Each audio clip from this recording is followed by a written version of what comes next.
Gente, na aula de hoje a gente vai falar sobre a Revolução Francesa. Assim como a Revolução Inglesa que nós estudamos na semana passada e retrasada, a Revolução Francesa é uma revolução que a gente chama Revolução Burguesa.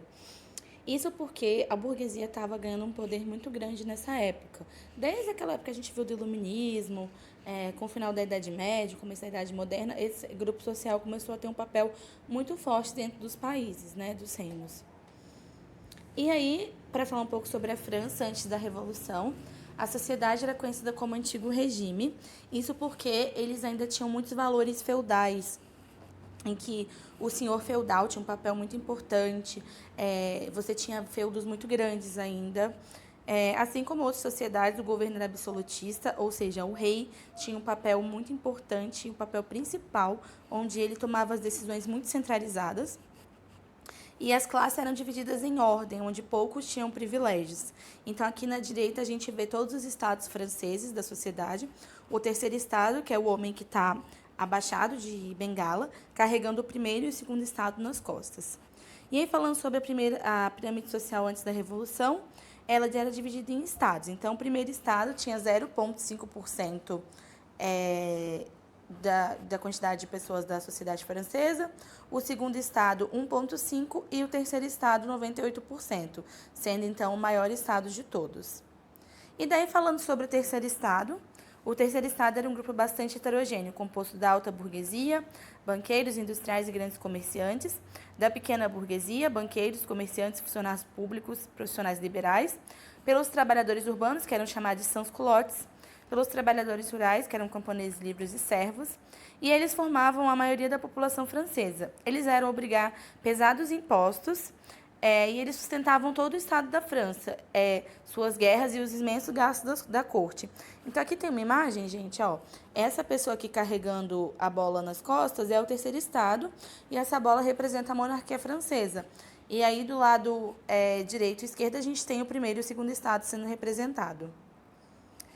E aí, falando sobre a França no final do século XVIII, no final do século XVIII, a França estava muito arrasada após a Guerra dos 7 Anos, que foi entre a França e a Inglaterra. E eles também ajudaram a Guerra de Independência dos Estados Unidos, porque lembrando que os Estados Unidos eram colônia da Inglaterra. Então, para poder também brigar com a Inglaterra, eles ajudaram nessa Guerra de Independência. E, além disso, a França passava por uma grande seca. E aí o terceiro estado não estava conseguindo mais pagar os impostos. E o clero e a nobreza também não queriam pagar, porque quem pagava os impostos era sempre o terceiro estado. E aí, nesse meio dessa crise política, dessa crise econômica, política e social, o rei Luís XVI convocou o parlamento francês, que era chamado de Estados Gerais. Então, os estados gerais eles contavam com representantes dos 3 estados, do primeiro estado, do segundo estado e do terceiro estado. Então, o parlamento francês ele era chamado de Estados Gerais, porque nele se reuniam os representantes dos 3 estados que compunham a sociedade francesa. Cada estado tinha direito a um voto, independente do número de pessoas que representasse. Ou seja, o terceiro estado tinha mais pessoas e, mesmo assim, todos os votos do terceiro estado só contavam como um voto. Cada estado tinha direito a um voto, independente do número de pessoas que representasse. Esse sistema dava enorme vantagem ao clero e à nobreza, que com objetivos comuns votavam sempre juntos, garantindo a manutenção de seus privilégios. A organização especial dos Estados Gerais também refletia a estrutura de privilégios do antigo regime francês. O rei, no trono, ocupava a posição central e acima dos demais representantes. À frente do monarca à sua direita, e à esquerda ficavam o primeiro e o segundo estados, mas ao fundo os membros do terceiro estado.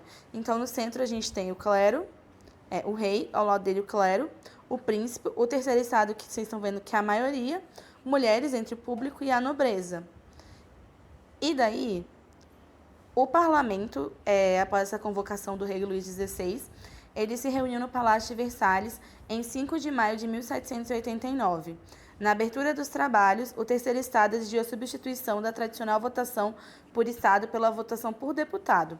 Esperavam contar com o apoio do baixo clero e dos nobres liberais e assim obter a maioria absoluta dos votos, derrotando as ordens privilegiadas. A recusa da proposta fez Luís XVI determinar o encerramento das atividades parlamentares e o fechamento da sala onde se encontravam os deputados. O terceiro estado reunia-se em outra sala do palácio onde cortesões costumavam jogar pela. A eles se juntaram alguns membros do baixo clero e da nobreza togada, que não era uma nobreza assim tão chique, com muitos privilégios. Ali, no chamado juramento da Sala de Jogo da Pele, eles se autoproclamaram a Assembleia Nacional Constituinte, contando com o apoio de grande parte do povo de Paris e arredores. Então, eles dissolveram essa Assembleia dos Estados Gerais e formaram a Assembleia Nacional Constituinte. E daí a Assembleia Nacional Constituinte, ela começou a se reunir e o rei Luís XVI não estava conseguindo fazer nada. Ou seja, a França estava muito instável, com muitas coisas acontecendo ao mesmo tempo. Então, o rei Luís XVI reuniu suas tropas para controlar os deputados rebeldes e as manifestações populares. Nesse momento, vários grupos estavam se organizando para lutar contra as tropas do rei. Então, quais eram os grupos? Os deputados rebeldes se reuniram um exército nacional chamado Guarda Nacional e também aprovaram algumas medidas na Assembleia. Primeiro, o fim dos privilégios feudais, porque lembra que eu falei que a França ela ainda tinha vários feudos com vocês. Eles fizeram a Declaração dos Direitos do Homem e do Cidadão, onde todos os franceses tinham igualdade de direitos, ou seja, eles estavam fazendo essa declaração para que a sociedade fosse mais justa e igualitária. Os populares derrubaram a Bastilha, que era uma prisão abandonada, acreditando que lá tinham muitas armas e muitos prisioneiros. Então, essa tomada da Bastilha foi o símbolo do começo da Revolução Francesa. No interior, os camponeses revoltaram-se contra os antigos senhores feudais, invadindo os castelos e queimando documentos. Os deputados recolheram os bens do clero, tornando os membros do terceiro estado. Então, o clero saiu do segundo estado para o terceiro estado. Assustado com a crise, o rei e a corte francesa tentam fugir e pedir apoio para as outras nações, que recusam-se a ajudá-los. Então, tudo isso acontecendo e o rei, a solução dele foi fugir, porque ele viu que não tinha mais solução. Então, a partir dessa revolta da sociedade, a gente tem início a Revolução Francesa.